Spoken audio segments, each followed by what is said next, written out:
Not since Easter Monday of 1915 have these two teams contested a league match. In that final season before the First World War, Barnsley finished third in Division 2 and Arsenal fifth. Yet when competition resumed, Arsenal, thanks to some rather underhand lobbying by their chairman Sir Henry Norris, were elevated to the top division, where they've stayed ever since. And Barnsley were simply ignored. It's taken the Tykes 82 years to catch up, if indeed they have. That April day, Dennis Bergkamp's grandfather was probably only a twinkle in his great-grandfather's eye. On this occasion that so emphasises the inequalities of life in English football, it's perhaps worth pointing out that the non-flying Dutchman cost twice as much as the entire Barnsley team. After 5 league defeats in a row, Danny Wilson has swapped around his personnel. Dave Watson is preferred to Lars Laser in goal. Neil Thompson appears for the first time this season. And the South African Eric Tinkler plays as sweeper in the midst of the Premiership's most porous defence. Arsenal, by contrast, are unchanged. Between them, Wright, Bergkamp and Overmars have contributed all but 2 of the team's 23 goals. Bergkamp, though, like Steve Bold, is only 1 booking away from a 3-match ban. Cynics might suggest Barnsley need divine help on an occasion such as this. Well, they have called on Moses, A.D. Moses that is, to keep the Red Sea at bay. He'll mark Overmars. Just back from a Cup Winners' Cup assignment in Bucharest, Peter Jones is in charge today. Never mind the likes of Overmars, I'd imagine Barnsley would be over another rather closer galactic object if they managed to avoid defeat here today. But apparently unequal struggles are, after all, the essence of football's appeal. The odds tell their own story. Just in terms of today's result, 9-1 against Barnsley winning. Arsenal are 9-2 on to win this game. But Danny Wilson has upset the odds before, and wouldn't he love to do so again?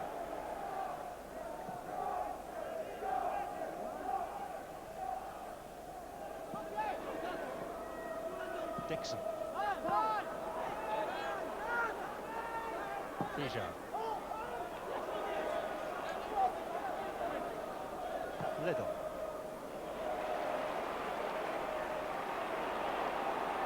A.D. Moses. Sheridan. Run back by Petit. And the outlet is always there in the form of Ian Wright. Tinkler stayed with him so far. Parler. Wright's flick. Just a little too delicate this time. Arsene Wenger's been in charge for a year now at Highbury.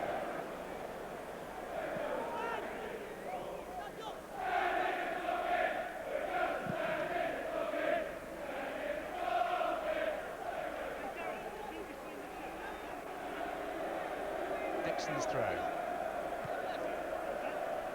Header was by Barnard, kept in play by Liddell. So many bodies in such a small area, but it's Barnsley's free kick.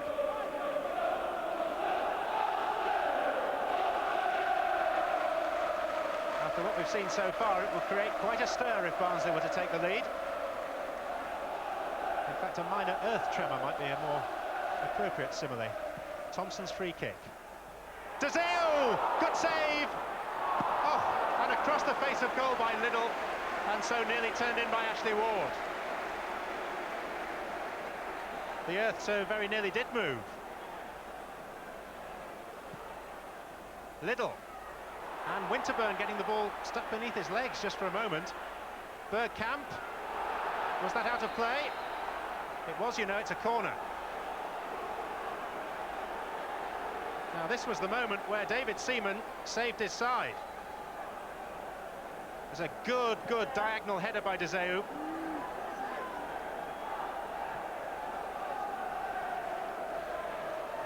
Not the first time that Seaman has been a saviour.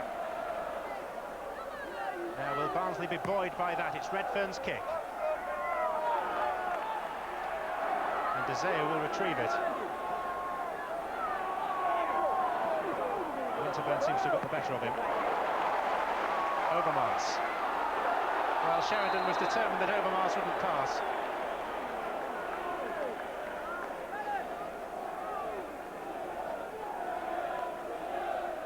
That's it, grab him round the waist. Moses and Overmars together, as usual. And it's broken for Winterburn.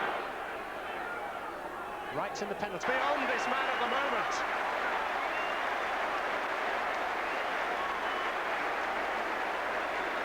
The ball seems to obey his every whim. Look at it and savour it. And even if you're from Barnsley, you can't but help applaud it. Sensational goal by Bergkamp. Into double figures for the season.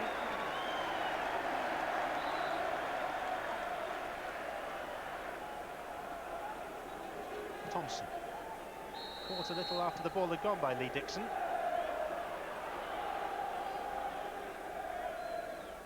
Ever combative. Eric Tinkler has joined his colleagues for this set piece, taken by Thompson. Bold with the header away. Bergkamp. Wright. Just too much power on the header.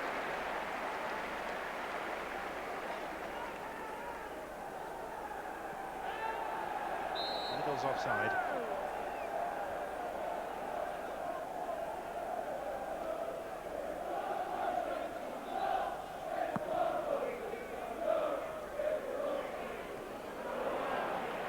Zeo.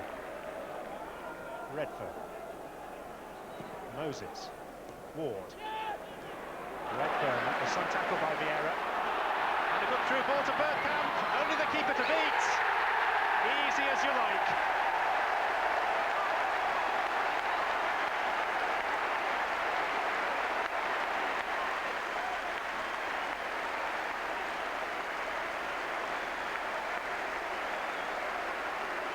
It would be grossly unfair to his 10 colleagues to suggest that Arsenal are a one-man team, but it would be entirely fair to say that one man is dominating at this moment, and that man is Dutch.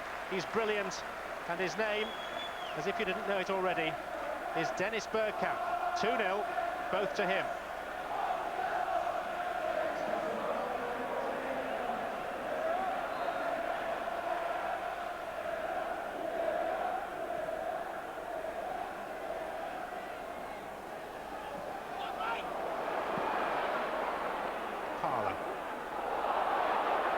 Too easily past Barnard, back from Petit, it's Ray Parlour, now Overmars.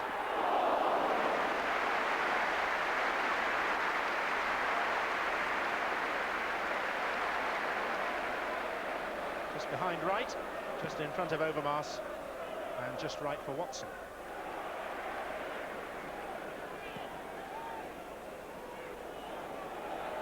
Barnard.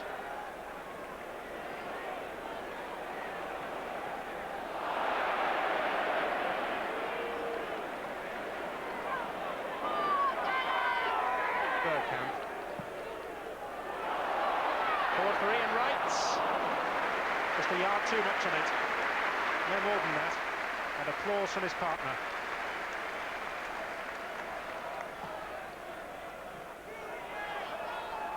Bold. There's a huge gap now for Parlour. Wright is with him, but it's Ray Parlour all the way. Off the post. And Ian Wright denied as well. There was a question mark as to whether Ian Wright, in fact on the far side, was offside as the move unfolded. Parlour was distinctly unfortunate.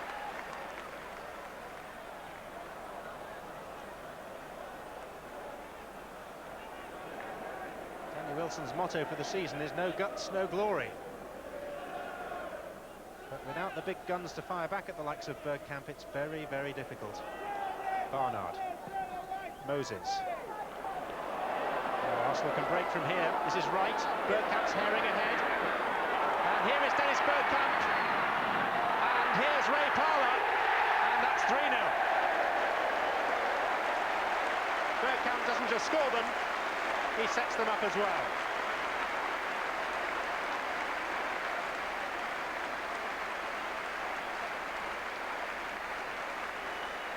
That, I fear, is the end of the contest. And it's come prior to half-time. Just a question, really, of whether Parlour was ahead of Bergkamp when that final pass was played. The officials were satisfied that everything was in order, and Parlour's task was straightforward.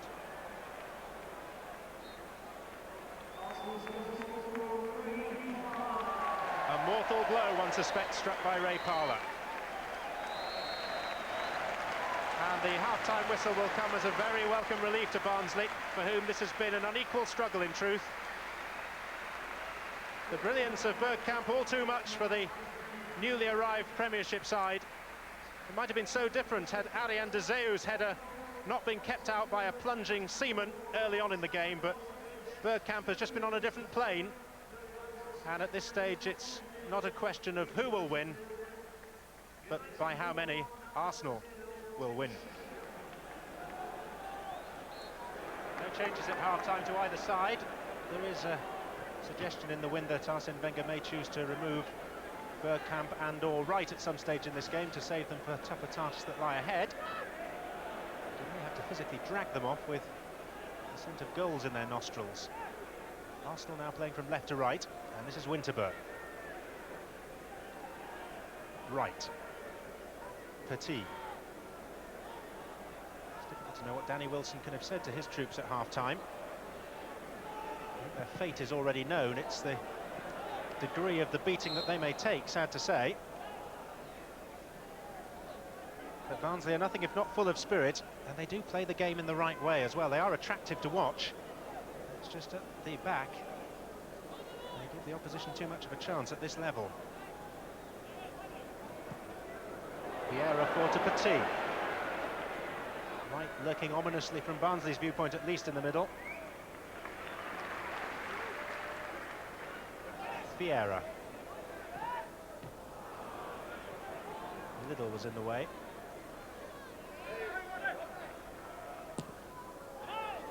Bergkamp. Is that an arm? Apparently not. Platt. David Platt. Deflected! Well, Barnsley really would have known that it wasn't their day had that gone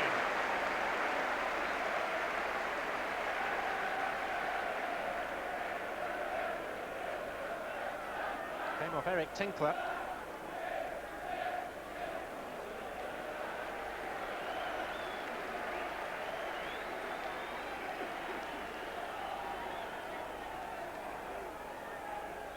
Petit. Platt! Didn't score first time round, but from the set piece, David Platt contributes his first goal of the season to the Arsenal cause.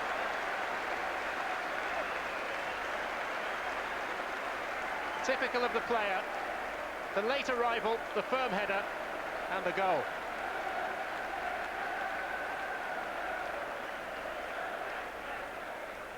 What's more remarkable is that he was a comparative minnow amidst the giants of the Barnsley defence.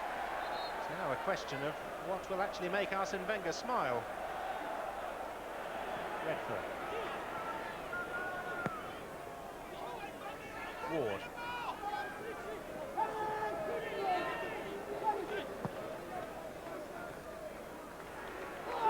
Ooh, bold slip, might let in Ashley Ward. And that stung the fingers of Seaman.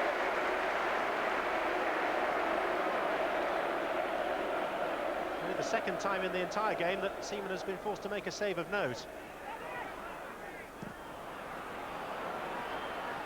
And Arsenal are not at this moment the potent attacking force that they showed themselves to be in the latter stages of the first half.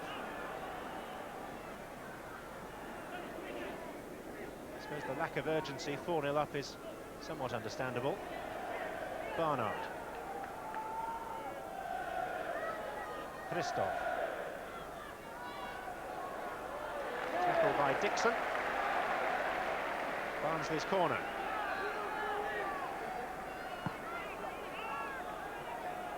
Darren Barnard. Oh, Seaman came a long way and then needed to punch it away to get it clear of Eden. Ball was curling away from the keeper all the time. Redfern. Deseu. Bolt. Petit.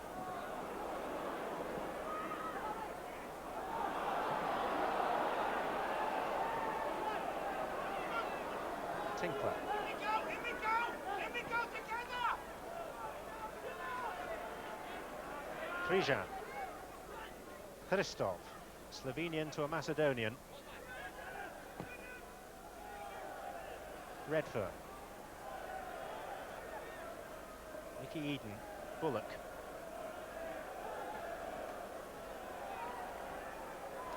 Zeu, all too easily dispossessed by Vieira, and this is Winterburn. And here's Ian Wright. The one thing that's been lacking today is a goal from Ian Wright. And now the nap hand is complete.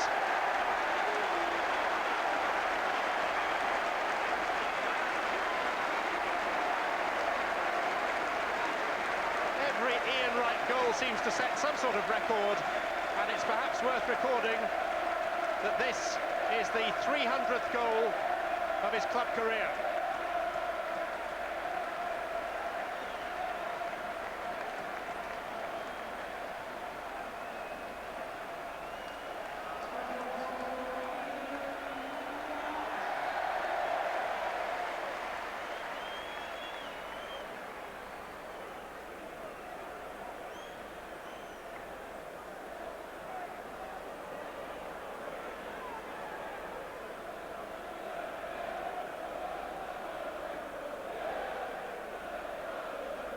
Now closing in on Cliff Bastin's record number of league goals for the club. 23 to go to equal that.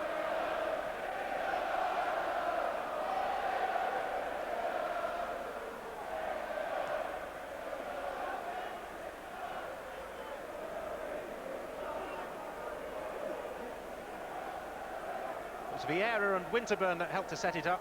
Barnsley's defence contributed fully. Wright is not the man to present a chance like that to. I fear Danny Wilson's mind may be going back 5 or 6 years to one of the heaviest defeats of his playing career when Sheffield Wednesday lost here 7-1.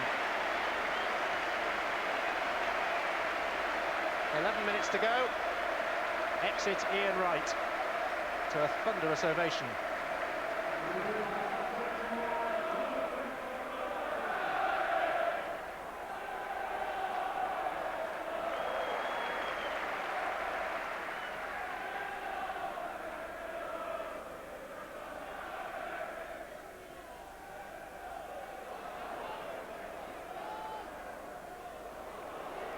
Christoph, nice sidestep, chance here. What a pity. Ashley Ward.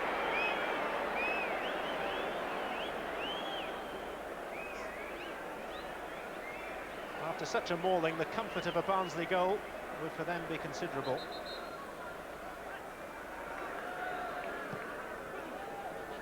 Christoph, neat drag back. And Bold is forced to make a challenge. No penalty. And in truth, Barnsley didn't even appeal.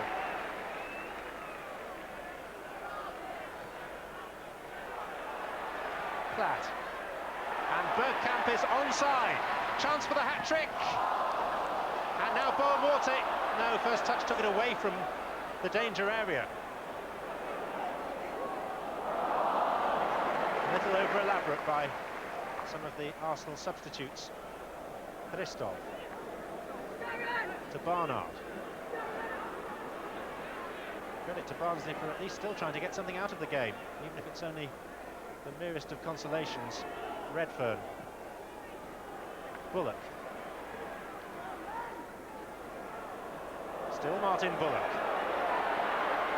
Redfern! And Bullock on the follow-up, didn't fall to him too kindly.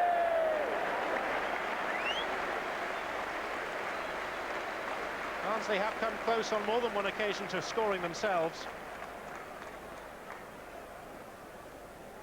It's a decent stop by Seaman. In truth, the ball could have fallen anywhere and didn't fall too kindly for Bullock. Winterburn. He's going to try one himself. No doubt had memories of that goal at Chelsea in the last minute in mind. And that brings to a conclusion a contest that emphasised the inequalities that exist among the elite of English football. After 82 years apart, the gap between the sides, I think, has widened considerably. But there again, in 1915, Arsenal couldn't call on anyone with the skills of Dennis Bergkamp, who in the first half particularly was quite breathtaking. It's It's the biggest win of Arsene Wenger's reign. In fact, it's Arsenal's largest league win for 5.5 years. Even David Platt managed to get on the score sheet for the first time this season. And it was a victory every bit as clinical and comprehensive as the score might suggest. As for Barnsley, well, they seem to be fighting the major battalions with only a pop gun for ammunition, and one fears, sadly, for their future. For long periods of the first half an hour, I thought we did quite well, and then obviously, you know, the ability of Bergkamp to do what he did for the first goal, you know, was I was a bit annoyed we didn't close him down, but the finish was tremendous. You cannot argue with that. And then the second goal again, you know, it's all from our play as well. We get the ball intercepted, and it's one ball through, and again Dennis is on it and finish it like the finisher we know he is. But I think the defending at times is very poor, and it looks like now it's a total lack of confidence at times. You know, when we're 1-0 down, it doesn't look like we're going to get back in the game, but concede more and more. Is this the best football of your career, in your opinion? I think so, yeah. I mean, it's a totally different system, but you have to create a lot up front, and you have to do, sometimes you have to do a lot on your own. And when you look at it that way, I think it's the best form. Give me your appreciation of Dennis Bergkamp. I mean, he's Player of the Month for August and September. He's now lodged his claim for October. You may have something to say about that. But I mean, are we looking at the best player in Britain or in Europe or in the world? I mean, how good is he at the moment? All of those, I think, at the moment. It's astounding because he does it in training as well, and you know, so when he turns it into doing it on a Saturday, you know, it's, you know, I'm just pleased that he does. Sorry, man. I forgot it was on. So when he does it on a Saturday, you're just pleased so that other people can see the great things he's doing. He's certainly among the 4 or 5 best in the world, actually. It's better that he doesn't play with Italy and or that England doesn't play against Holland. But it's just he has the confidence, and everything he does is so. When he has the ball, it gives you always a hope to do something decisive, and that shows that he has the ability, he has the confidence, and the team works very hard for him, and so it's a good balance. So you get your vote as Intergalactic Player of the Month? Yeah. Yeah, if he was in Star Trek, he'd most probably be player of that whatever solar system they're in at the time. Trevor, that wasn't you ringing Ian right in the middle of that I think it was interview. Dennis Bergkamp, wasn't it, telling him what to say? Yeah. When we forecast a match is going to be one-sided, it very rarely turns out that way. This one did, and we can't stop talking about Bergkamp, any of us, can we? No, I mean, they're not a one-man side. I mean, they bounced back very well from the UEFA disappointment. He's got 10 goals. Well, I mean, fantastic, really, when you think, I think it was 12 the whole of the season, league goals last season, so he is playing exceptionally well. Vieira and Petty are giving them a lot of dominance in midfield. They're playing very well, that central pair. Seaman made a good save from Dessau just, you know, before they actually scored, but you just keep coming back to Bergkamp. I mean, the actual level of the quality of goals is the exceptional thing. I mean, throughout the game, really, they never got, for me, close enough. I thought for the opening 20 minutes, look, they're shoving in to his weaker side, his left, and I thought, you know, they're not going to give him the openings that you normally allow him on the right foot. But here you see him arrowed there. He comes across Ian Wright, gets that bit of on. It was a case of, well, keep it respectable. But again, they allow him between the two. He has a quick look. No one behind me, thanks a lot. And his acceleration gets him away. Now look at him come across Dessau there. He has to pull up, and then he's got plenty of time to pick his spot. Otherwise, it would have been a red card offence. It's so speed of thought is brilliant, and his first touch, he spins. As he said there, he has never felt any more confident than he does at the moment, and so he can almost do anything. He's the best player in the Premiership right now. At the moment, I don't think anyone's... Barnsley were noted for playing with some style last year in the First Division, but there is a gulf now, isn't there, that seems to have developed, and particularly defensively they're struggling. Yes, I mean, you look at it now, goals for 7, 28 against... So where do you start? But I think you're right, you've got to start at the back, because based on that, with 10 matches gone, you're going to reach the old century that you don't want to reach by the end of the season. So I think they tried today to play 3 at the back, try and give a bit of cover, but in fact they ended up playing a flat back 3 that was so stretched. I mean, there was huge gaps between them. You know, this is the goal, Bergkamp, between the two. Now, you know, Eric Tickler is the middle of the 3, he's usually a midfielder, so why not just drop off? But once the ball goes through the middle of them, I mean, you shouldn't be exposed as badly as that. This is Ray Parlour, a through ball from the midfield. Look at the two with their hands up, trying to play offside. all right, Ian Wright, but he wasn't interfering at the time, and although he is the first to react, and that is a worry again because it's come back off the post and nobody is there covering the goalkeeper. Here again, this is Alex Creason, the Slovenian. I mean, look, he plays everyone onside. His hands up now, appealing for the offside. Parler is behind him, running onto it. He's not offside. He's appealing for a second decision. I just don't think you can keep playing offside when there's no sort of understanding between the three of them. If you're going to play three, give a bit of cover with the central man. It just didn't work, and I mean, they're on the slippery slope, aren't they?